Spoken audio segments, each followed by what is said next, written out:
দুই ব্যক্তি যখন নিকটে আসে তখন তারা একে অপরের জন্য সীমা আর মর্যাদা নির্ধারণ করার চেষ্টা অবশ্যই করে। আমরা যদি সমস্ত সম্পর্কগুলিকে বিচার করে দেখি, এই সমস্ত সম্পর্কের আধার সেই সীমারেখা যা আমরা একে অপরের জন্য নির্মাণ করি। আর যদি অজান্তেই সেই দ্বিতীয় ব্যক্তি সেই সীমারেখা লঙ্ঘন করে, তাহলে সেই ক্ষণেই আমাদের হৃদয় ক্রোধে ভরে যায়। এই সীমারেখার বাস্তবিক রূপ কি আমরা কখনো বিবেচনা করেছি? সীমা বেঁধে দিয়ে আমরা দ্বিতীয় ব্যক্তিকে নির্ণয় করার অনুমতি দেই না। নিজের নির্ণয় সেই ব্যক্তির উপর চাপিয়ে দেই, অর্থাৎ তার স্বতন্ত্রতাকে অস্বীকার করি আমরা। আর যখন স্বতন্ত্রতাকে অস্বীকার করা হয় তখন তার হৃদয় দুঃখে ভরে যায়।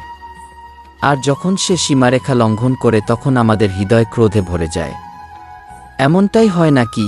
কিন্তু যদি আমরা একে অপরের স্বতন্ত্রতাকে সম্মান করি, তাহলে কোনো রকমের কোনো সীমার প্রয়োজনই পড়ে না।